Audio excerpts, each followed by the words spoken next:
এই তো একটা নতুন কবর মাত্র দাফন করে গেছে। আজকে এই কবর থেকে লাশ চুরি করব। এই লাশ যদি আমি চুরি করে বিক্রি করতে পারি তাহলে অনেক টাকা পাবো। কেউ দেখার আগে লাশটা চুরি করে ফেলি। আশেপাশে কেউ নাই, দ্রুত কবর থেকে লাশটা উঠিয়ে ফেলি। বাবা, একবারে নতুন লাশ, এইটা বিক্রি করলে কোটি টাকা পাওয়া যাবে। একবারে নতুন লাশ। মৃত ব্যক্তি আমার হাত ধরে ফেলছে, এখন আমার কি হবে? বাঁচাও, কেউ আমাকে বাঁচাও, বাঁচাও। আরে কবরস্থানের পাশ থেকে কান্নার শব্দ শোনা যাচ্ছে, যাই তো একটু গিয়ে দেখে আসি। আরে ভাই, আপনার কি হয়েছে? হুজুর, মৃত ব্যক্তি আমার হাত ধরে ফেলছে, আমাকে বাঁচান। মৃত ব্যক্তি আপনার হাত ধরে ফেলছে, আপনি এখানে কেন আসছেন? হুজুর, আমি এখানে লাশ চুরি করতে আসছিলাম। আরে এটা তো অনেক বড় একটা অন্যায়, অনেক বড় পাপ। তোমাকে মৃত ব্যক্তির হাত থেকে বাঁচাইতে পারে, কিন্তু তোমাকে 100 বেতার আঘাত করতে হবে।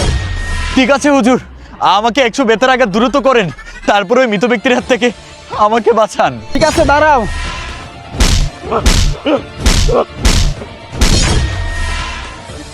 হুজুর, মৃত ব্যক্তি আমার হাত ছেড়ে দিছে।